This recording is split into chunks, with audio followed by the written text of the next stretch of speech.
सज्जनों और देवियों, काया से काम करना है। काया की आसक्ति से सारे विकार पैदा होते हैं और काया से कल्याण करना है। कोई ये सोचे कि पानी में मैं तब उतरूंगा जब तैरना सीख लूँगा, तो ये तर्क बिल्कुल सच है। पानी में उतरे डूब जाए तो क्या होगा? इसलिए पहले तैरना सीख लें, तब पानी में कदम रखें। लेकिन तैरना कैसे सीखेंगे जब तक पानी में नहीं उतरेंगे? ये समस्या है। पानी उतर करके ही तैरना सीखना संभव है और पानी में डूबना संभव है। काया में आए, घन चक्कर में पड़े, चाहे महल में चाहे झोपड़ी में। जब आदमी का जन्म होता है, आदमी नहीं प्राणी मात्र, अन्य प्राणियों के लिए तो चांस नहीं बोध विचार का, इसलिए विचार की बात मनुष्य के लिए कही जाती है। मनुष्य के लिए यहाँ चर्चा करना है। यहाँ अगर मक्खियाँ बैठी हो तो मेरी चर्चा को क्या सुनाएंगे, क्या समझेंगे? बैल भी बंधा हो तो कुछ नहीं समझेगा। इसलिए मनुष्य ही मननशील है और उसी के लिए चर्चा है। में आया और दुख में कदम रखा, जन्म से दुख, एक एक दुख, संकट। मन का ना हो सबसे बड़ा दुख। मन का नहीं होता। राजा बादशाह के भी मन का नहीं होता है। बड़े बड़े नेताओं का, उनके तो मन के विपरीत बहुत होता है, बहुत सहना पड़ता है उनको। घर के मालिक को बहुत सहना पड़ता है और घर वाले समझते हैं हमें सहना पड़ता है। गुरु को सहना पड़ता है, शिष्य समझता मुझे सहना पड़ रहा है। पिता को सहना पड़ता है, पुत्र भी समझता मुझे सहना पड़ रहा है। बिना सही छुट्टी नहीं। देह दुख में आए, देह की आसक्ति में विकार उत्पन्न होता है। देह की आसक्ति से इंद्रियों की उत्तेजना में आनंद की कल्पना होती है और वो आनंद की कल्पना जीव को नरक में डुबाती है। इंद्रियों के आनंद की कल्पना में आदमी जितना डूबता है उतना कुकर्म करता है। बड़े बड़े कुकर्म इसी में होते हैं।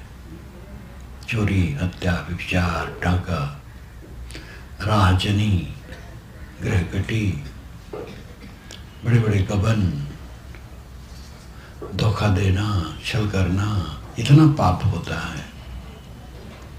इंद्रियों की उत्तेजना में आनंद की कल्पना के आधार पर ही इंद्रियों से विषयों का उपभोग और मान प्रतिष्ठा का उपभोग, सबके बीच में मैं बड़ा माना जाऊं, मेरा शासन सब पर चले, ये भी विषय आसक्ति है। और इसलिए इसके लिए कितने बड़े बड़े पाप होते हैं। राजनेता लोग कितना बड़ा बड़ा पाप करते हैं। जनतंत्र होने से बड़ा अच्छा है, चुनाव से काम होता है। फिर भी आजकल तो हत्या उसमें भी हो जाती है। राजतंत्र में तो सीधे हत्या थी। एक जोर जबरदस्त आदमी उठा और राजा को मार काट करके या जेल में डाल करके गद्दी बैठ गया और फिर महाराजा धीराज कहलाता। गुंडा आदमी जो बड़ा गुंडा होता था वो बड़ा राजा हो जाता था। आजकल भी ये बात है, नेता गुंडे आकर के बड़े नेता हो जाते हैं, लेकिन जनतंत्र होने से उनकी निंदा होती है। राजतंत्र में निंदा नहीं कर सकते हैं। राजा की निंदा करें तो तुरंत कत्ल करवा देते। जनतंत्र में निंदा होती है, उसकी अखबारबाजी होती है, खूब आलोचना होती है। जनतंत्र सबसे बढ़िया तंत्र है। जनतंत्र की अपनी कमजोरियां हैं, वो तो सभी बातों में कमजोरियां आती हैं। कमजोरियों को दूर करके सही रास्ते पर चलना मनुष्य का कर्तव्य है। इंद्रियों की लोलुपता जितनी बढ़ती है उतना पापाचार होता है, उतना दुख बढ़ता है। देहासक्ति से विकार पैदा होते हैं और सारे पाप उसी से होते हैं। और इसी देह का दमन शमन करके कल्याण होता है, और इसी देह से मध्यवर्ती कर्तव्य कर्म तिकट्टे में हम फंसे हुए हैं। बड़ी सावधानी से चल करके कोई सही सुखी हो सकता है। जीवन का लक्ष्य क्या है? आप कमाते क्यों, खाते क्यों हैं? जीने के लिए। जीते क्यों हैं? इसका पता नहीं। कमाते हैं, खाते हैं, जीते हैं और घसीटते चले जा रहे हैं। उन्नति करते हैं, कुछ लोग उन्नति करते हैं। उन्नति किसकी करते हैं? माटी गोबर की। माटी गोबर की उन्नति करते करते जहाँ जहाँ करते करते मर जाते हैं। पैसा खूब बटोर लेते हैं, पैसा जहाँ तहाँ रह जाता है। जब सांस टूटती है तो पैसा कहीं साथ चलता है। पूरा जीवन दुख में बीत जाता है। कमाते हैं खाने के लिए, खाते हैं जीने के लिए, जीते हैं सुख से रहने के लिए। तो कमाते खाते जीते तो है, लेकिन सुख से नहीं रहते। कुछ लोग मानते हैं गाड़ी है, घोड़ा है, सब धन दौलत है, बाल बच्चे हैं तो सुख से रहते हैं, सुखी जीवन है, कहते लोग सुखी जीवन है। संयम बिना सुखी जीवन हो ही नहीं सकता है। सांसारिक वस्तुओं का उपयोग शरीर निर्वाह के लिए है, उसे सुख नहीं मिलता, सुविधा मिलती है, गुजर होता है और सुविधा मिलती है। हमारे पास गाड़ी है तो अपने दरवाजे पर ही बैठे और जहाँ जाना था पहुँच गए। नई गाड़ी है, थोड़ा पैदल चले, बस स्टैंड पहुँचे, बस में बैठे, सबके साथ बैठे, फिर वहाँ पहुँचे और वहाँ से रक्षा करके यथास्थान पहुँच गए। थोड़ी सुविधा वहाँ नहीं है, बस इतने पर है। लेकिन मन अगर बेचैन है तो एसी कार में चलते चलते मन चलता रहेगा। बाल बच्चे धन दौलत सब है, मन जलता रहेगा। प्रार्थना और वंदना हो रही है, प्रशंसा हो रही है। पहले राजाओं को जगाने के लिए बंदी भाट होते थे, समय निश्चित रहता था। उस निश्चित समय पर बंदी भाट गायन करते थे, राजा की बड़ाई गाते थे और उसी प्रशंसा में उनकी नींद खुलती थी। लेकिन वो तो प्रशंसा ऊपर ऊपर की है। राजा भी अगर सुखी होता था तो संयम सदाचार से ही, प्रशंसा से नहीं। कोई गुरु बाबा भी आरती करो आप, अगर उसका मन ठीक ठाक नहीं है तो आरती कर लो, वो दुखी रहेगा अंदर अंदर। प्रकृति के द्वारा किसी को क्षमा नहीं है। अगर स्वामी लोग और गुरु लोग संयत नहीं है, अपनी दशा में नहीं है, तो भगत लोग आरती वंदना करते रहें, हुजूर हुजूर करते रहें, वो सुखी नहीं रहेंगे। बाहरी चीजें दृश्यमान है, वो दिखाई देती है और उसी की उन्नति हमें प्रतीत होती है, भीतर की उन्नति की प्रतीत नहीं होती है। कोई भीतर से उन्नत है आप कैसे जाने? देह तो वैसे ही सब कपड़ा पहना जाता है, थोड़ा सा फर्क है। साधु कपड़ा और गृहस्थ का पकड़ा थोड़ा फर्क है और कुछ नहीं है। कपड़ा तो वही है और देह वही है। साधु का शरीर बूढ़ा होता है तो झुर्रियाँ आती हैं, बाल पकते हैं, शरीर ढीला हो जाता है। उनका खाना पानी देख सकते हैं, बातचीत देख सकते हैं। अगर कोई सही साधक है और अंदर से शीतल है, पूरा शीतल है, उसको आप कैसे जानिए? उसको जानना मुश्किल है। उसके व्यवहार से कुछ जाना जा सकता हो, शांत है तो उद्वेगित नहीं है, लेकिन फिर भी उसका अनुभव नहीं किया जा सकता है। सामान्य आदमी भी ऐसा रहता है, उद्वेगित नहीं होता है। विषय पामर भी ऐसे होते हैं जो स्वभाव से ही बाहर से उद्वेगित नहीं लगते हैं। इसलिए किसी साधक की गहरी शांति का अनुभव दूसरा नहीं कर सकता है। लेकिन किसी की बड़ी बिल्डिंग बनी है, सब देखते हैं, बढ़िया कार, विदेशी कार पर आया तो और बड़ा आदमी। एक महात्मा, जबकि वो उनका नमस्कार गांव वाले कोई नहीं करते थे, उस दिन आए, कार से उतरे, कई लोग नमस्कार किए। तो उन्होंने कहा एक कार का नमस्कार है, मेरा नमस्कार नहीं है। तो बाहरी चीजों की उन्नति तो देखने में आती है, भीतर की उन्नति देखने में नहीं आती। भीतर की उन्नति है संतुलन, शांति, स्थिरता, तृप्ति, आनंद, आंतरिक संतोष, शीतलाशया, शीतल आशय, आशय नाम घर, जैसे जलाशय, जल का आशय, ऐसे शीतल का आशय, शीतलता का जो आशय है, घर है, अंदर से तृप्त और शीतल है, आप कैसे जानेंगे? इसलिए इसके विषय में होड़ नहीं होती है। कोई साधु संत साधक है तो अगर वो ऐश्वर्यवान है तो उसकी होड़ होती है। कोई महात्मा का आश्रम खूब भव्य बना है तो दूसरे महात्मा आजकल बड़े होड़ में होते हैं, उनसे बढ़िया बना है। कार उनकी ऐसी है तो हमारी कार विदेशी होगी। ये महात्माओं भी चल पड़ा है, पहले भी रहा, जो साधन रहा उसके अनुसार पहले भी लोग करते थे, जो रजोगुणी थे, जो विवेकशील है वो समरथ है। कार भी आए तो व्यवहार की कोई बात नहीं, लेकिन किसी से होड़ नहीं करते। बाहरी चीजों की होड़ होती है, भीतर चीज की होड़ असंभव है। जो जीवन का परम सुख है वो शांति है। शांति से जागे, शांति से दिन भर काम करें, शांति से सोए। जागना, सोना, जीना, मरना जिनका शांति से है वे धन्य है। उसी के लिए कमाया खाया और जिया जाता है। लेकिन तीन काम होता है, कमाना, खाना और जीना, शांति से रहना नहीं होता। कलह से लोग रहते हैं, घर में कलह, लड़ाई झगड़ा, सास बहू से कलह, देवरान जेठान से कलह, ननद भावत से कलह, भाई भाई से कलह, पिता पुत्र से कलह, पड़ोसी पड़ोसी से कलह। वो कलह में स्वर्ग नहीं होता है। संत लाओ त्से ने कहा है, संत लाओ त्से, चीन के एक संत हुए हैं, उन पर मेरी पुस्तक है लाओ त्से क्या कहते हैं, बहुत महत्वपूर्ण पुस्तक, 2500 वर्ष पुरानी। उन्होंने कहा है, लिखा है कि स्वर्ग में कलह नहीं है और कलह में स्वर्ग नहीं।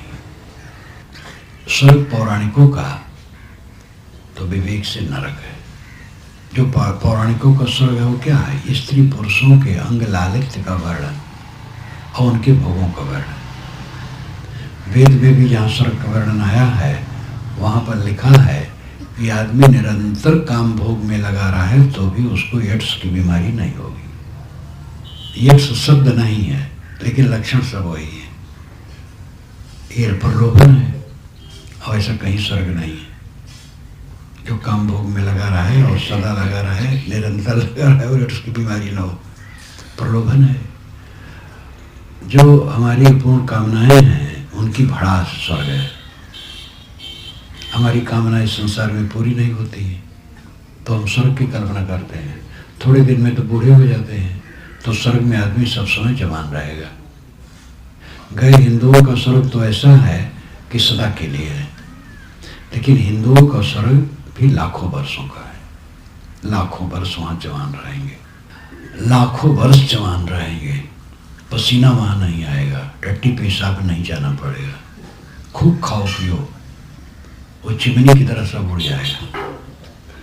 टट्टी पेशाब नहीं जाना पड़ेगा, बुढ़ापा नहीं आएगा और सारी सुविधाओं का वर्णन है। क्योंकि यहाँ सुविधा है वो तो वहाँ सुविधा कर दी गई, लेकिन वो कागज में केवल है, वो कहीं नहीं है। तो अपूर्ण कामनाओं की भड़ास।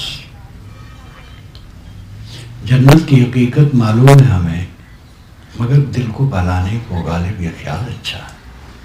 गालिब कवि ने कहा है, गालिब एक बहुत अच्छी उर्दू के कवि हुए हैं। जन्नत की वास्तविकता, स्वर्ग की वास्तविकता मैं जानता हूँ, लेकिन मन को बहलाने के लिए अच्छा है कहीं नहीं। विवेकियों का स्वर्ग क्या है? शांत, स्वर्गा स्वर्ग, अपने में लौट आना स्वर्ग। स्वर्ग स्व का स्वर्ग है। लाओत्से का स्वर्ग वही है, कला में स्वर्ग नहीं है। जो कला करेगा स्वर्ग में नहीं रहेगा, शांत नहीं रहेगा, और जो स्वर्ग में रहेगा, शांत रहेगा, अपने में रहेगा, वो कला नहीं करेगा। कहते कैसे न कला करूं, वो करते हैं तो हम कैसे न करें। हनी पर हना, पाप दोष न करना। जो मैं मारता है मैं मारा, ये तो कायर बन करके थोड़े बैठना है। दो स्त्रियों को लड़ते, बहू और सास को लड़ते मैंने देखा, दरवाजे पर लड़ रही थी, दोनों हाथ उठा उठा कर। वो कहे तुमसे हम कम नहीं है, तुम चलोगी डार डार, मैं चलूंगी पात पात। बड़े वीर। और लड़ते लड़ते दोपहर से दिन ढल गया। अब कितना लड़े, थक गए, स्नान किए, भोजन बनाए, खाए, सब मिल करके कहाँ जाएंगे। हिंदू मुसलमान लड़ते हैं, वही अंत में शर्माते हैं। एक कस्बे में लड़ाई हुई, उस कस्बे में मेरे कार्यक्रम अनेक होते रहे हैं। इस समय कम होता है, लेकिन अनेक बार होते रहे। बड़ा कस्बा, आधा मुसलमान आधा हिंदू। और हिंदू गड़बड़ी थी, जो हिंदुओं में इस समय फिरका परस्ती वाले हैं राजनीतिक, उन्होंने ही आग लगाई और झूठा संदेश फैला दिया। उसी में लोग भड़क गए। तो गरीब मुसलमान जो आसपास थे उनको बहुत काट डाले, और जो बदमाश होते हैं उनको तो कोई कर नहीं पाता, तो जबरदस्त होते हैं, सुरक्षित होते हैं। हिंदू 2-3 मरे, मुसलमान कई दर्जन मरे। फिर मुसलमान लोग संगठित होकर के कहे कि हिंदुओं की किसी दुकान पर कुछ चीज न लो, और हिंदू इसे संगठित होकर के कहे कि मुसलमानों की दुकान से हम लोग कुछ भी न ले। दोनों एकदम तन गए। 1 दिन 2 दिन कैसी चले। सब्जी पैदा करते हैं हिंदू लोग और बेचते हैं मुसलमान कुजड़े। अब मुसलमान कुजड़े हिंदुओं के दुकान खेत में न जाएं तो कहाँ सब्जी पाएंगे, और कुजड़ों की दुकान से हिंदू लोग सब्जी न खरीदें, कुजड़े मुसलमान तो कहाँ से खरीदें। अंत में शर्माए, धीरे धीरे एक दूसरे के निकट हुए और फिर घुल मिल गए। फिर नगर प्रमुख एक मुसलमान युवक को सब मिलकर चुने। मैं प्रवचन में गया था, 7 दिन का मुझसे मेरा कार्यक्रम था वहाँ। तो मुस्लिम युवक जो था खड़ा हुआ था, आया बैठा सत्संग में, अच्छा आदमी था। हिंदुओं ने उसको पूरा जिताया, तब से मेल मिलाप हो गए। तब से आज तक कला नहीं हुआ, लेकिन भड़काने वाले भड़का देते। तो जो बड़ा कला होता है उसमें भी अंत में शर्माना पड़ता है, कोई खोना पड़ता है। घरों में कला करते हैं और फिर भोजन बनाते हैं, वापस में बैठ के खाते हैं। आखिर कहाँ जाएंगे। तो कला न करो, ऐसे प्रेम से बनाओ, खाओ। किसी के मुख से कुछ कट निकल जाए तो आप शांत रह जाओ। उबल गया, कोई उबल गया तो आप हो बोलो।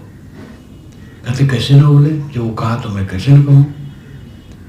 अरे उसने अपने पैर में कुल्हाड़ी मारी, तो आप भी अपने पैर में कुल्हाड़ी मारो, कौन समझदारी। लेकिन ये बड़ा मुश्किल है। अहंकार, सबके अंदर में अहंकार है। अहंकार सबका लड़ता है, अपने अपने अहंकार को मारो। साधुता, सज्जनता, मनुष्यता, इंसानियत यह है कि हम कटु सुनाएं, कटु कहें ना। कटु कहने वाला कमजोर है, कटु सहने वाला बलवान है। लेकिन लोग मानते बलवान वो है जो बड़ कह दिया। वो तो बेचारा घर दरिद्र है, निर्बल है, चुपचाप सुन लिया, ऐसा मानते लोग।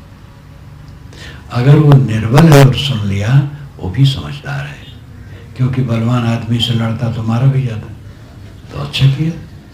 अब बलवान है, सह लिया तो सोने में सुगंध है। हर प्रकार से सहना उत्तम है, सहना उत्तम है। यदा क्षमते सर्वम ब्रह्म संपद्यते तदा, ये महाभारत में आता है। यदा, जब, क्षमते, सह लेते हैं, सर्वम, सब कुछ, जब सब कुछ सह लेते हैं ब्रह्म संपद्यते तदा, तब हम ब्रह्म हो जाते हैं। कोई भी हिस्सा ले तो ब्रह्म हो जाता। ब्रह्म नाम बड़ा, बृहत्पाद ब्रह्म। ब्रह्म की परिभाषा है जो बड़ा हो वो ब्रह्म है। बड़ा का मतलब कौन है? जो साले। शीतलता, जीवन में शीतलता, जीवन में सुख है। सुख से जीने के लिए जीवन है। रो रो करके क्यों जीते हो? कुछ अपने हाथ में है नहीं। दिन ऐसे जाएंगे क्षण पल में, कोई बस नहीं चलेगा। एकदम अचानक हुचकी आई, प्राण निकला। एक डॉक्टर आला लगाए रोगी को देख रहे थे और उन्हीं का हार्ट फेल हो गया। एक वकील फोन से बात कर रहे थे, रिसीवर अलग गिरा और कुर्सी पर ही निढाल हो गए। क्षण में शरीर चला जाता, कुछ अपने बस में नहीं है। इतनी असहाय अवस्था में रह करके किस चीज का अहंकार है? थोड़े दिन की गर्मी है, इस गर्मी को रचनात्मक दिशा में लगाओ। जवानी, प्रौढ़ता, बल, बुद्धि, विद्या, शक्ति, सब कुछ को रचनात्मक दिशा में लगाओ। लोगों की सेवा करने में लगाओ और शांति के लिए लगाओ। सेवा और शांति दो की बड़ी जरूरत है। सेवा कर्तव्य है, शांति जीवन का लक्ष्य है। हमारी सेवा चारों तरफ से होती है, हमें कुछ सेवा करनी चाहिए। हम खाते हैं, अन्न नहीं पैदा करते, कोई पैदा करता है तब हम खाते हैं। हम कपड़े पहनते हैं, कपड़ा हम बुनते नहीं, कपास हम पैदा नहीं करते, फिर भी कपड़ा पहनते हैं। देखो गाड़ी पर बैठ करके आए हैं, गाड़ी हमने नहीं बनाई है। सड़क का हम उपयोग करते, सड़क हमने नहीं बनाई है। बिजली का एक चीज थोड़ा है, असंख्य वस्तुओं का उपयोग हम करते हैं। सूरज का प्रकाश, चांद का प्रकाश, तारों का प्रकाश, वहां से ऊर्जा हम प्राप्त करते हैं। चारों तरफ से हवाएं चलती हैं, वहां से हम ऊर्जा प्राप्त करते हैं। पूरे संसार से हम उपकृत हैं, इसलिए हमें कुछ करना चाहिए जो दूसरे की सेवा हो। और सेवा वही कर सकता है जो सहनशील हो। असहनशील आदमी सेवा नहीं कर सकता है। वो कुछ करेगा फिर छोड़ देगा, भटक जाएगा। सहनशील आदमी स्थिर सेवा कर सकता है। और बहुतों को लेकर के करना हो तो और बहुत मुश्किल है। अकेले करना तो ठीक है, बहुतों को लेकर के करना, क्योंकि बहुतों को संभालना बहुत मेहनत है। सबका विचार अलग है, सबके संस्कार अलग हैं, सबके गुणकर्म अलग हैं। ऐसी विविधता भरे संसार में रह करके जो समता से नहीं बरत पाएगा वो लोगों को संभाल नहीं पाएगा। समता से ही लोगों को संभाला जा सकता है। अरे हो ही नहीं सकता है सबका स्वभाव एक हो। पति पत्नी का स्वभाव एक नहीं देखा गया। अर्धांग अर्धांगिनी कहलाते हैं, लेकिन वो अर्धांग अर्धांगिनी आधे आधा बने रहते हैं जीवन भर। कभी भी एक विचार सर्वथा नहीं होता है। पिता पुत्र का, किसी का भी, सबके संस्कार गुण कर्म अलग अलग हैं। इन विभिन्नताओं के बीच में जो समता रख सके वही सुखी रहेगा, वही सेवा करेगा। और वो आदमी होगा जो सहनशील हो। जब सहे तब समता कर पाएगा, सहनशील नहीं होगा तो समता नहीं कर पाएगा। और सहनशील होने के लिए अपने अहंकार को मारना पड़ेगा, और अपना अहंकार मारना बहुत मुश्किल है। दूसरे का अहंकार मारना तो सरल है। दूसरे पर कुपित हो गए, उसको कटकाने लगे, दूसरे का अहंकार को हम रगड़ रहे हैं और अपना अहंकार खूब बढ़ा रहे हैं। दूसरे का अहंकार को मारना तो सरल है, अपने अहंकार को मारना बड़ा कठिन है। लेकिन अमृत उत्पन्न होगा जब अपना अहंकार मारे। अपना अहंकार मरेगा तो अमृत का उद्घाटन होगा। सुख से जीने के लिए जीवन है, रो रो करके जीने के लिए नहीं है। मरने डर क्या? मृत्यु है ही नहीं, मृत्यु झूठ है। आत्मा अमर है और जड़ द्रव्य भी अमर है। कोई जड़ द्रव्य नष्ट नहीं होता है, खाली वियोग हो जाता है। जल की एक बूंद में 6000 सौ परमाणु वैज्ञानिक मानते हैं, लेकिन वो सूख जाता है और कण अलग अलग हो जाते हैं, सारे परमाणु अलग, लेकिन वो नष्ट नहीं होते हैं। दुनिया का कोई भी मौलिक द्रव्य नष्ट नहीं होता है और आत्मा भी नष्ट नहीं होता है। संयोग वियोग होता है, मृत्यु कुछ नहीं है। मृत्यु क्या? शरीर के मरने पर हमारा क्या नुकसान है? शरीर है तब तक क्या फायदा होता है? शरीर है तब तक दुख ही तो भोग रहे हो, धक्के खा रहे हो चारों तरफ से। अब उसे सुख की कल्पना कर रहे हो। जैसे कोई आदमी हो, उसको लटा दिया जाए, अब आंख से दागा जाए और जीभ पर मधुरस एक एक बूंद टपकाया जाए, गड़बड़ हो। तो प्रकृति का स्वभाव है, क्षमा नाम की कोई चीज नहीं। कहीं भी हो, महात्माओं का समाज है, अगर वो आया ढील ढाल, आचरणहीन, अहंकारी, वो समाज टूट जाएगा। परिवार में ऐसा आया, पिता था अच्छा, पिता नहीं रह गया, लड़का ऐसा है, उन्मादी है और लोभी छोभी है, अहंकारी है, तो परिवार टूट जाएगा। ऐसे पार्टी टूट जाती है, कंपनी टूट जाती है। पिंडांडे सुब्रह्मण्य, एक मूल द्रव्य में जो गुणधर्म है, वही गुणधर्म विश्व की तमाम रचनाओं में है। नियम सब जगह लागू है। वो प्रार्थना और निवेदन बहुत काम नहीं करता है। जो डटे हैं सब, तमाम संप्रदाय वाले कीर्तन करते हैं और नाम गाते हैं कि सब बेड़ा पार हो जाएगा। कीर्तन करना बुरा नहीं है, लेकिन चरित्र सुधारना बहुत जरूरी है। चरित्र को सुधारे बिना, अपने को बदले बिना जीवन नहीं बदलेगा और शांति नहीं मिलेगी। तो आपसे मैंने कहा था, कमाते क्यों हैं? खाने के लिए। खाते क्यों हैं? जीने के लिए। जीते क्यों हैं? इसका पता नहीं। जी रहे हैं, बस घसीट घसीट करके जी रहे हैं, रो रो करके जी रहे हैं। खिन्न, सदा असंतोष, सदा भय, क्या होगा, ऐसा ना हो जाए, वैसा ना हो जाए।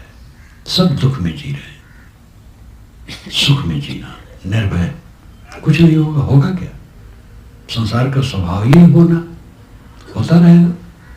बुलबुला है सब पानी का, पूरा संसार पानी की बुलबुली की तरह है, बनता मिटता, निरंतर ये गतिशील है। अपने शरीर का भी कोई मोह नहीं, जब तक है इसकी परवरिश करना है, ठीक ठाक रखना है, और जब जैसा हो, सम्मान करने वाला करे, अपमान कर दे, कोई हर्ज नहीं है। कोई प्रार्थना किया, कोई गाली दिया, कोई हर्ज नहीं। प्रार्थना करने वाला गाली दे, कोई हर्ज नहीं, उसका विचार है।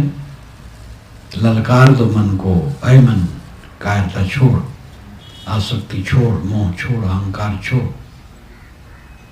अपने कूड़े कचड़े को बुहार के फेंक दो, फिर कोई तकलीफ नहीं। जो तुम साचा बाणिया साची हाट लगाओ, अंदर झाड़ू दे के कूड़ा दूर बहाओ। अगर ज्ञान का सच्चा व्यापारी है तो सच्चा बाजार लगा, और विवेक विचार के झाड़ू अंदर में दे करके कूड़े को दूर फेंक दे।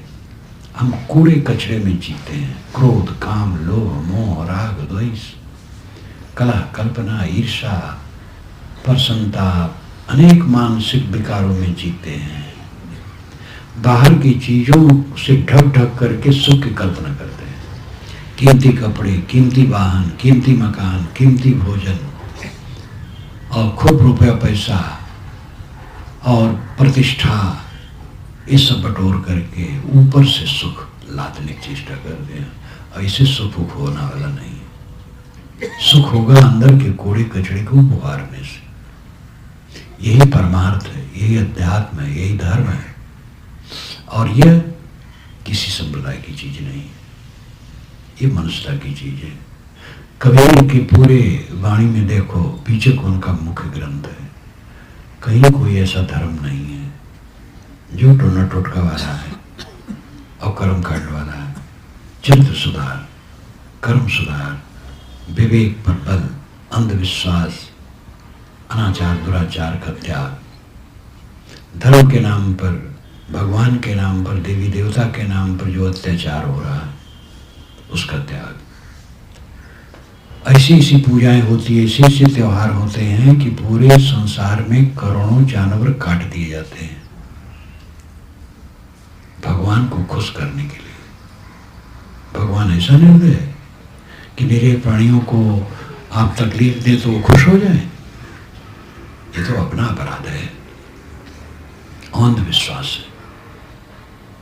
प्राणियों को कष्ट देने से देवता और ईश्वर खुश होता है, ये जंगली युग का अंधविश्वास है। लेकिन ये अंधविश्वास आज भी चलता है। कौन सा धर्म है? धर्म है शील, संयम। स्वयं सुखी रहो, दूसरे को सुख देने की चेष्टा करो, ये मनुष्यता है। और यही हम लोगों का कर्तव्य, ये सब हम करें। कबीर साहब का उपदेश यही है। उनका कोई क्रियाकांड नहीं है, किसी देवी देवता की प्रार्थना नहीं है, किसी भगवान की प्रार्थना नहीं है। अपनी वाणी सब उन्होंने मनुष्यों के लिए कही है। कहीं तो साधुओं को संबोधित करते हैं, कहीं पंडितों को, कहीं योगियों को, कहीं मुल्लाओं को, कहीं भाई करके कहते हैं। जितना संबोधन सब मनुष्य के लिए, कोई भगवान भवानी के लिए नहीं है। एक अद्भुत पुरुष धर्म के क्षेत्र में हुए, वैज्ञानिक दृष्टिकोण वाले। उनका बीजक पढ़िए तो आदि से अंत तक वैज्ञानिक तर्कों से भरा है, एकदम कार्यकारी व्यवस्था के अनुसार, गणित की तरह। और ये इसके बीज शास्त्रों में है, वेदों में भी हैं, शास्त्रों में है, पुराणों तक में है, हर जगह। क्योंकि मनुष्य वही है। मनुष्य में निष्पक्षता का अंश सदा से रहा है और निर्णय और विवेक की क्षमता भी सदा से रही है, लेकिन वो जंजाल में ढका है। सार भी है, असार भी है चारों तरफ। शास्त्रों में देखो तो निर्णय के वचन भी हैं और प्रपंच भी हैं। उसी का निर्छिर विवेक करना कर्तव्य है। कबीर साहब ने कहा, साधु ऐसा चाहिए जैसा सूप सुभाए, सार सार को गए रहे थोथा दे उड़ा, थोथा उड़ा दो, सार सार को ग्रहण करो।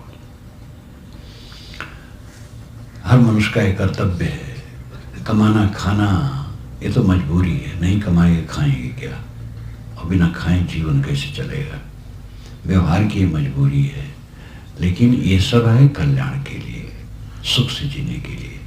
सुख से वही रह सकता है जो अपने मन इंद्रियों पर संयम रखता है, जो संतुलित रहता है, सहनशील होता है, कला त्याग करके रहता है, बिना कला के प्रेम में जीता है, वो सुखी रहता है। इसका हम लोग अभ्यास करें। मैं अपनी वाणी को विराम देता हूँ।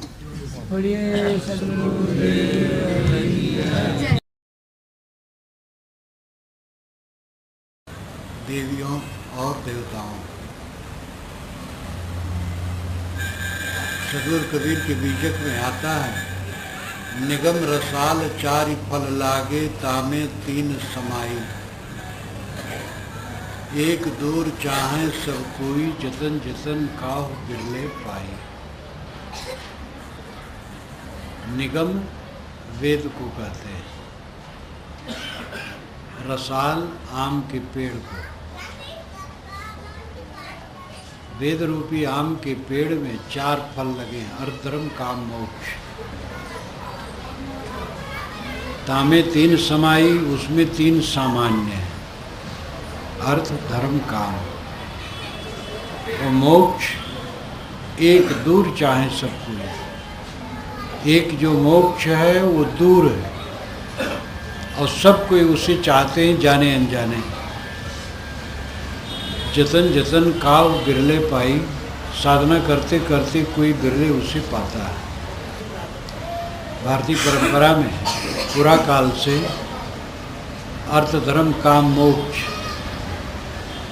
4 पुरुषार्थों का निर्धारण किया गया है।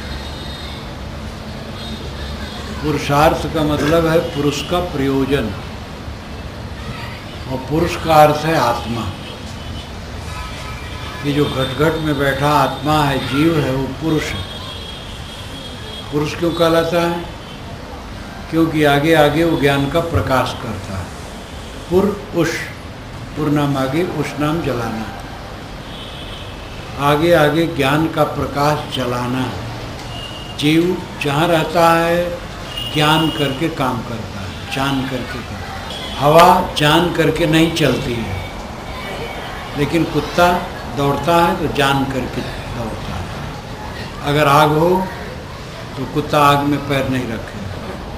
तो पुरुष इसलिए कहलाता है जीवात्मा क्योंकि आगे आगे वो ज्ञान का प्रकाश करता।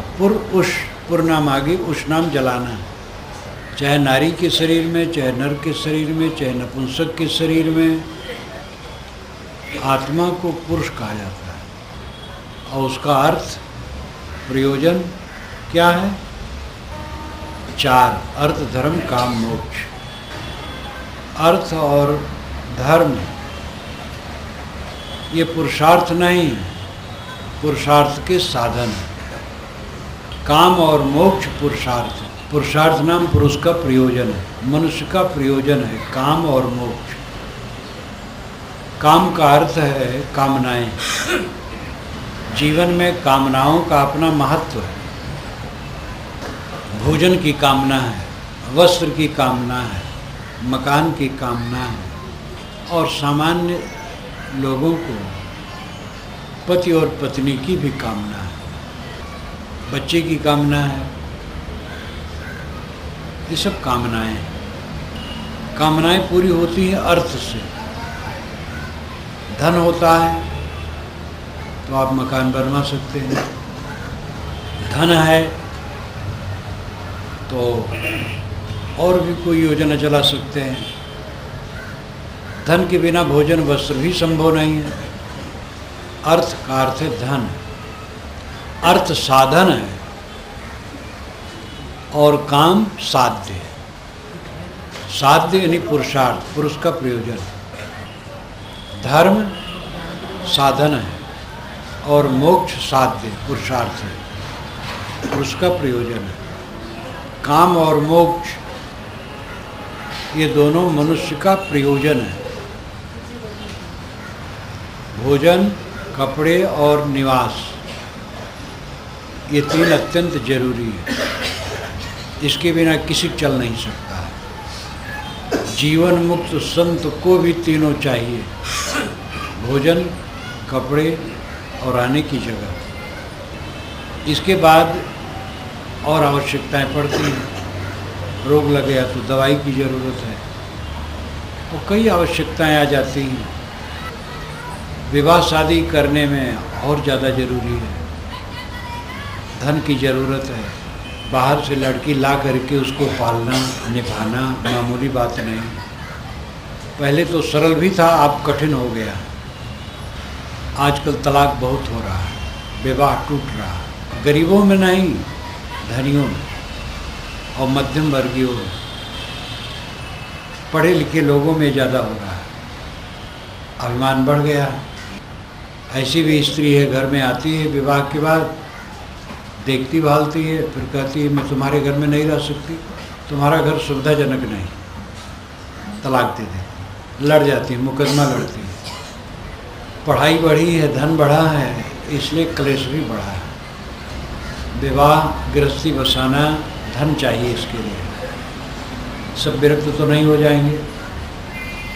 सब क्या, कोई बिरला होता है। दिल्ली में मैं इतने दिन से आ रहा हूँ, कोई तो नहीं निकला विरक्त। कोई भी नहीं कहा साहब अब मैं घर में नहीं रहूँगा, विरक्त हो जाऊँ या विवाह नहीं करूँगा। तो विरक्त तो कोई होता है, और जो हो वो हो। समझा करके विरक्त बनाना बहुत बड़ी बेवकूफ़ी है। बेसमझी नहीं, बेवकूफ़ी है। एक माँ ने कहा, अभी इलाहाबाद में था शायद, नहीं कहा, थोड़े समय हुआ या खागा में रहा, तो उसने कहा कि साहब मेरी कामना है कि मेरा एक लड़का आपके साथ हो जाए। मैंने कहा तुम्हारी कामना अच्छी, लेकिन लड़के से कहना नहीं, ये मामूली बात नहीं है। और हम लोगों को कोई दिया नहीं है, खुद कूद पड़े हैं।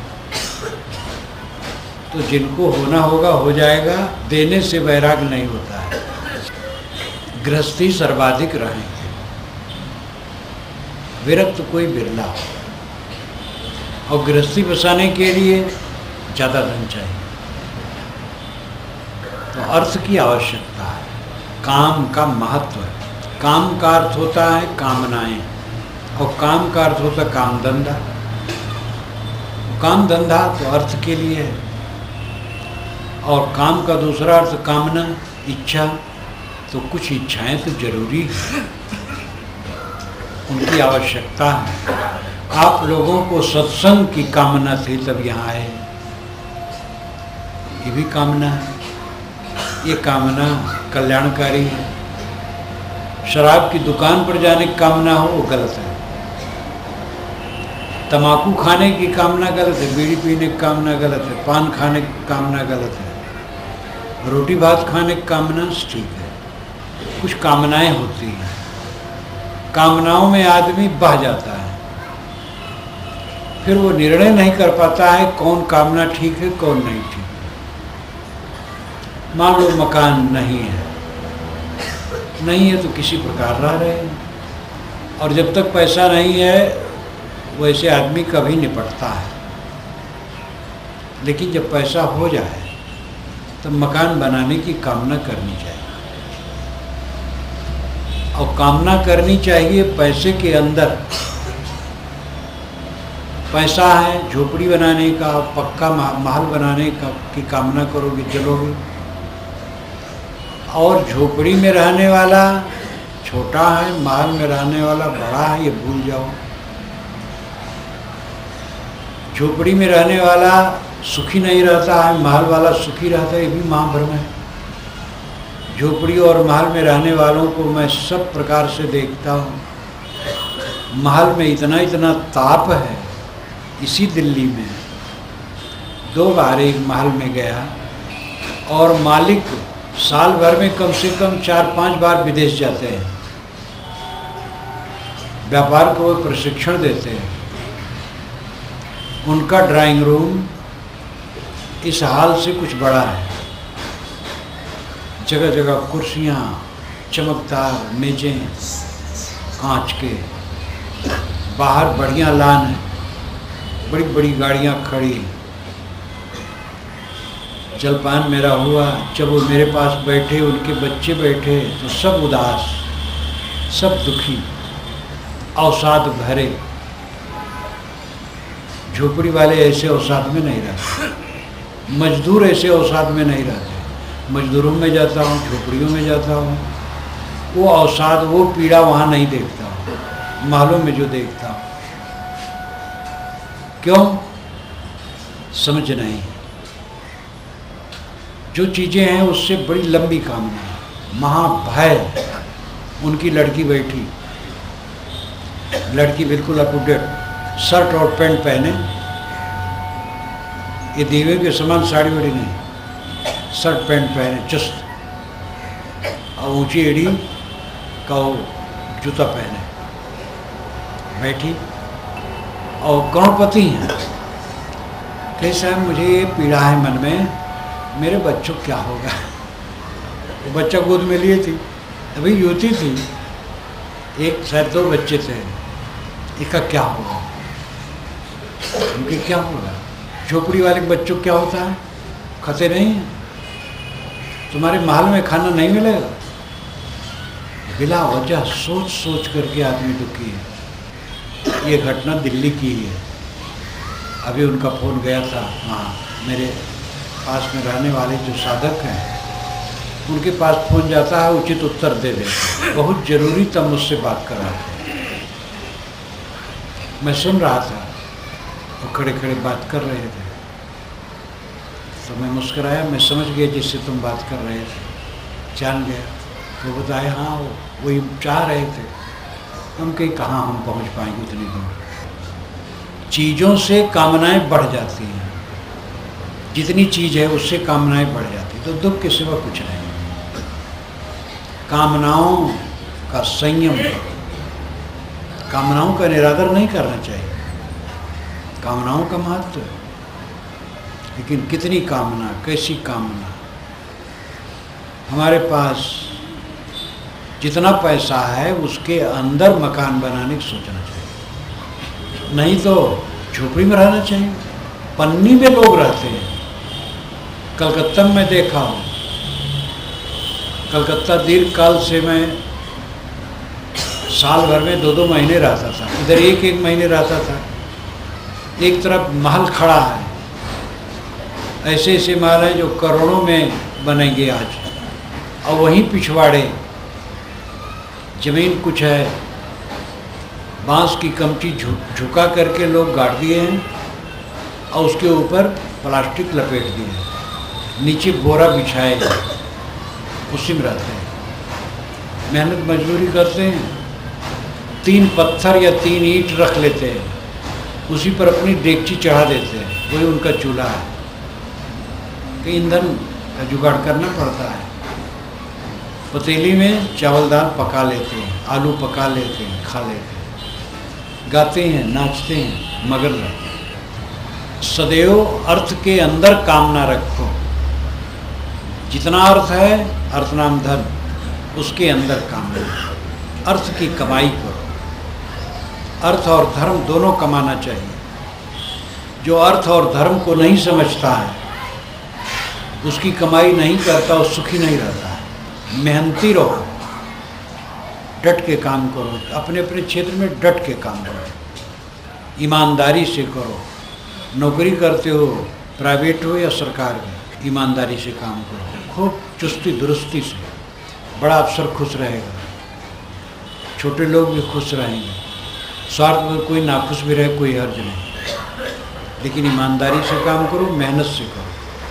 प्राइवेट है तो वहाँ तो मेहनत से लोग करते ही हैं, जानते ही निकाल दिए जाएंगे। अमेरिका में तो यहाँ तक है, एक बात त्रुटि किए तो बताता है मैनेजर, ऐसी गलती न करो। दोबारा त्रुटि किया फिर बताता है, दोबारा त्रुटि किया तो कुछ नहीं बताता है। बस सप्ताह में तनख्वाह दी जाती है, तनख्वाह दिया, वो कागज दिया, कल से ना आइएगा, बस कैंसिल। 2 बार समझाते हैं, इसलिए काम अच्छा होता है। एक प्राइवेट कंपनी में काम करने वाला सज्जन मुझे कहा कि साहब क्या कहूँ, सरकारी नौकरी नहीं मिली, प्राइवेट है, काम बहुत करना पड़ता है। उनके नमक हराम। तो सरकारी नौकरी चाहता है कि वो पेंशन की तरह रहे, कुर्सी पर बैठ जा, पैसा मिल जाए, बस काम न करना पड़े। कहीं भी काम करो तो कस के काम करो। मेहनती होने से चित्त शुद्ध होता है, निर्मल मन होता है। आलसी का मन कभी शुद्ध नहीं हो सकता, काम चोर का मन कभी शुद्ध नहीं हो सकता। मेहनती रहो, कमाओ, ईमानदारी से कमाओ, दूसरों को धोखा ना दो। आप धोखा नहीं चाहते हो तो दूसरे को धोखा देना गलत है। अर्थ कमाओ और धर्म कमाओ। लोग अर्थ कमाते, धर्म नहीं कमाते। धर्म क्या है? धर्म है सहना, और सहता हुआ है जो परहेजगार है, संयमी वो सहता है। लंपट सह नहीं सकता, अहंकारी सह नहीं सकता, निर्मानी निष्कामी सह सकता है। सहनशीलता धर्म है। जो सहनशील है वो दान कर सकता है, असहनशील दान नहीं कर सकता है। वो तो सब चीज अपने ही लिए कम मानेगा, दान कैसे करेगा? जो सह सके वो दान कर सकता है। पैसा जेब से निकालना मामूली बात नहीं है। सहनशील आदमी निकालेगा, असहनशील नहीं। दान करना, सेवा करना, ये धर्म के बाहरी फूल फल है। धर्म का असली रूप है परहेजगारी, सहनशीलता। अपने में सहनशीलता होना है। सहनशीलता एकाएक नहीं आएगी। कुछ सौभाग्यशाली लोग हैं जिनमें स्वाभाविक सहनशीलता होती है, मृदु होते हैं, मीठा बोलते हैं, कोई कुछ कह दे उत्तर नहीं देते, सह लेते हैं, स्वाभाविक गुण है। ये किसी किसी को होता है, बाकी सबको साधना करके स्थित बनानी पड़ती है। सहनशील बनो। धर्म का लक्षण है सहनशीलता, और फिर उसमें सब शाखाएं फूटेंगी। दूसरे का हक न मारना, अपने हक की चीज़ जो बन सके दूसरे की सेवा में भी लगा देना, परोपकार करना, मीठा वचन बोलना, ये सब उसमें फलेंगे। असहनशील, दुर्बल आदमी, लोभी, लालची कुछ नहीं कर पाएगा। धर्म की कमाई करो। दया, क्षमा, शील, संतोष, सद्गुण ये धर्म के अंग है। धर्म की कमाई लोग नहीं करते। धर्म का उच्च स्वरूप है अपने को समझना और अपने बंधन को समझना और बंधन से अपने आप को छुड़ाना। ये धर्म का उच्च स्वरूप है। जिंदगी बीत गई, खुद को नहीं समझे तो क्या समझे? दुनिया भर को हम जानते, अपने को नहीं जानते। देह के नाम रूप का खूब अभ्यास है। अपना देह, अपनी देह, उसका नाम, उसका रूप, खूब अभ्यास है। लेकिन अपने चेतनात्मा के स्वरूप को नहीं समझते। बंधन क्या है, मोक्ष क्या है, नहीं समझते। जवानी कब तक रहेगी? प्रौढ़ावस्था कब तक रहेगी? सारी अनुकूलताएं कब तक रहेंगी? ये सब थोड़े दिन में बिगड़ जाए। ऐसी कमाई करो, यही लोके सुखम भुक्त्वा चान्ते सत्यपुरम जजो। इस लोक में सुख भोगो और अंत में भी सुख हो।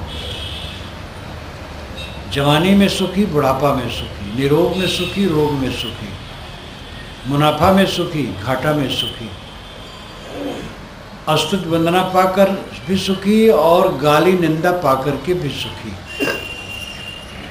सत्कार पाके सुखी और दुत्कार पाके भी सुखी। उसका सुख सत्कार से नहीं है। सत्कार करो तो सुखी, सुखी पहले से है। सत्कार कोई कर दिया ऊपर की चीज़ है, कोई दुत्कार कर दिया सुखी रहेगा, उसका सुख घटेगा नहीं। दुत्कार करने वाला अपनी कमाई कर रहा है। हमें कोई गाली देता है, धन्यवाद, और गाली दे ले। अहंकार में तो हम डूबे हैं। कोई गाली दे, गाली सहने को अवसर मिले, ये हमारा सौभाग्य है। वो सब समय सुखी रहता है। जो सब समय सुखी रहता है, दुनिया में उसको कौन दुखी बना सकता है? कोई हमें सुखी दुखी बनावे तो हम दो कौड़ी के हैं। कोई हमारी प्रशंसा कर दे तो हम फूल जाए, और कोई गाली दे दे तो हम पचक जाए, तो हम किसी कर्म लायक नहीं। प्रशंसा करने वाले विचार है, आज प्रशंसा किया है, विचार बदल जाएगा तो कल वो निंदा करेगा। अन्य से चित्तम अभिसंचरेणम। सभी का चित्त अत्यंत चंचल है, कब बदल जाए कुछ ठिकाना नहीं। जो लोग ये मानते हैं मैं बहुतों का पूज्य हूँ, बड़े भोले हैं, मैं किसी का पूज्य नहीं, सबका करुणा पात्र, सबकी करुणा मेरे ऊपर है, किसी का पूज्य नहीं। जो अपनी सच्चाई को समझता है वो दुखी नहीं होता। शरीर नश्वर है, आत्मा अविनाशी है। मैं आत्मा हूँ, शरीर नहीं हूँ। शरीर का भी जब तक प्रारब्ध है इसको कोई खत्म नहीं कर सकता, इसलिए भय नहीं। और शरीर को जब मिटना होगा कोई रोक नहीं पाएगा, इसलिए भी भय नहीं। भय नाम की चीज ही नहीं है। मृत्यु है ही नहीं। मृत्यु एक धोखा है। आत्मा की कहीं मृत्यु होती है? मैं आत्मा हूँ, चेतनात्मा हूँ, मेरी मृत्यु है ही नहीं। शरीर की मृत्यु होती है, और शरीर में नहीं हूँ। दूसरा अगर मरे तो हमें क्या चिंता, शरीर अगर ये मरे तो हमें क्या चिंता। इतना दृढ़ विचार जिसका हो जाता है और ये विचार निरंतर रहता है, मृत्यु कहाँ, मृत्यु एक भ्रम है। विश्लेषण करके भी देखें तो मृत्यु भ्रम है, आत्मा अमर है। शरीर जो निर्मित है वो कणों का जोड़ है, कण अलग अलग हो जाएंगे। तत्व कण भी नित्य हैं, आत्मा भी नित्य है। संयोग बिगड़ गया बस, मृत्यु कुछ नहीं है। मृत्यु क्या है, संयोग वियोग है। जो कुछ हम इंद्रियों द्वारा देखते जानते हैं वो काल देश है, काल का क्षेत्र है और इसी क्षेत्र से हम परिचित हैं। अकाल से हम परिचित नहीं। अकाल मूर्त, नानक साहब ने कहा अकाल मूर्त। अकाल मूर्त ये आत्मा जो काल से अतीत है, वो काल से बाधित नहीं है, सदा से रहा सदा रहेगा। और जो हम देखते हैं ये तो निर्मित पदार्थ है, कण जुड़ गए हैं, आकार ग्रहण कर लिया है, नाम ग्रहण कर लिया है, ये परिवर्तित होता है और मिट जाएगा। इस तथ्य को जो निरंतर देखता है कब दुखी रहेगा और कब भय करेगा, और उसे मौत कहाँ है। जो दिखाई देता है उसके प्रति उसकी स्पृहा ही नहीं, उसमें राग ही नहीं, मोह ही नहीं, तो भय कैसा। भूर्णाम वैराग्य मेवा भयम, भर्तृहरि जी का एक श्लोक है जिसका अंतिम ये पद है, अंतिम पंक्ति है। भूर्णाम वैराग्य मेवा भयम। भूय संसार की भूमंडल, नृणाम मनुष्यों के लिए, नृ मनुष्य को कहते हैं, नृणाम मनुष्यों के लिए, वैराग्यम एव अभयम, वैराग्य ही अभय पद है। गृहस्थ लोग सोचते हैं तो साधुओं की बात है, साधु गृहस्थ की बात नहीं, वैराग की बात है। वैराग मन की अवस्था है, कपड़ा नहीं है। अनासक्ति वैराग्य है। जो अनासक्त है वो दुखी नहीं होता, निर्भय है।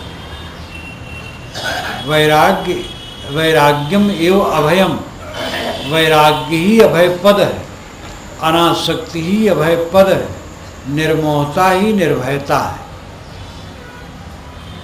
माताएं कहती हैं कि हम बच्चों को पालती हैं, मोह न करेंगे तो बच्चों कैसे पालेंगे। मोह करो, बच्चों को पालो, रो और क्या करो। आज तो हंसो, जब जवान लड़का हो जाएगा तुम्हारे पास नहीं बैठेगा तब रो, और जवान होकर के कट कह देगा तब रोगी कि हमने पाला पोसा बड़ा बनाया और हमें कट कह रहा है। पालो पोसो, मोह न करो। क्या नौकरानियां धनी घरानों में बच्चों पालती पोसती नहीं, लेकिन मोह नहीं करती, अपना नहीं मानती। इसी ढंग से पालो पोसो। हम जहाँ हैं स्वजन हैं, उनके साथ कर्तव्य है, लेकिन निर्मोह होकर के काम करें। अर्थ धर्म काम मोक्ष, ये चार पुरुषार्थ हैं। पुरुषार्थ नाम मनुष्य के प्रयोजन, लेकिन मनुष्य के प्रयोजन पुरुषार्थ दो हैं, काम और मोक्ष। अर्थ और धर्म उसके सहायक है। अर्थ से काम पूरा होता है और धर्म से मोक्ष पूरा होता है। इसलिए अर्थ और धर्म की कमाई सबको करना चाहिए। धन कमाओ ईमानदारी से, परिश्रम से, और जितना मिले उसमें गुजर करो। अपने कामना को उसी में समेट के रखो और धर्म की कमाई करो।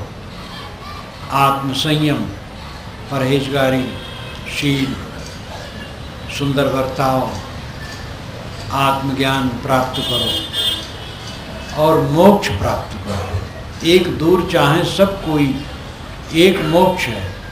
साहब कहते वो दूर है, दूर कहीं अलग थोड़े है, दूर है मोह के कारण। मोक्ष आपका स्वरूप है, लेकिन मोह है तो दूर लगता है। मोह मिट गया तो निकट है। मोक्ष अलग नहीं कि उठा करके ले आओ। दूर कहना एक तरीका है, जब तक मोह है तब तक मोक्ष दूर है। मोह मिट गया तो हाजिर हुजूर है, स्वयं है। जतन जतन काव बिरले पाई, श्रम करते करते कोई बिरले पाता। धनी लोग एक लागे धनी हो जाते हैं, बहुत वर्षों के बाद तब कोई धनी होता है। विद्वान बहुत वर्षों के बाद कोई विद्वान होता है। इसी प्रकार आत्म शांति का काम करने वाला बहुत दिनों के बाद धीरे धीरे धीरे धीरे उसका उद्वेग घटता है, उलझनें घटती हैं, शांति बढ़ती है। पूर्ण शांत सागर लंबे अंतराल में साधक होता है। कोई भी सिद्धि एक क्षण में नहीं होती है।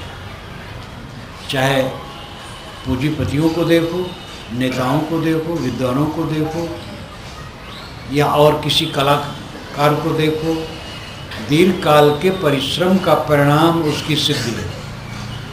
जतन जतन काहु बिरले पाई, जो परिश्रम करेगा, साधना करेगा, साधना मार्ग में उसको शांति मिलेगी। क्यों कमाते हो? खाने के लिए। क्यों खाते हो? जीने के लिए। क्यों जीते हो? इसका पता नहीं। यही जीवन का सबसे बड़ा धोखा है। कमाओ खाने के लिए, खाओ जीने के लिए, और जियो सुख से रहने के लिए। कमाते खाते तो हैं और जीते भी हैं, सुख से नहीं रहते। झोपड़ी वाले सुखी नहीं, माल वाले सुखी नहीं, क्योंकि विवेक नहीं है, सही अर्थ की कमाई नहीं, सही कामना के विषय में समझ नहीं, उस पर संयम नहीं, धर्म की समझ नहीं, उसका आचरण नहीं, मोक्ष तत्व को समझते नहीं। जो जीवन का असली हिस्सा समझते ही नहीं। बैल की तरह खाली कमा लेते हैं, खा लेते हैं, बच्चे पैदा कर लेते हैं, लड़ झगड़ लेते हैं, कलह करते हैं, झीकते हैं, कटु कहते हैं, उलझते हैं, उलझते उलझते मर जाते हैं। इसलिए अर्थ धर्म और काम मोक्ष को पहले समझना होगा, ठीक कमाई करना होगा, जीवन को दुरुस्त और चुस्त बनाओ। भौतिक पक्ष अपना महत्व रखता है, आध्यात्मिक पक्ष अपना महत्व रखता है। दोनों की जरूरत है। दोनों में सही समझदारी, सही प्रयास से हमारा मंगल होने वाला है। मैं अपनी वाणी को विराम देता हूँ।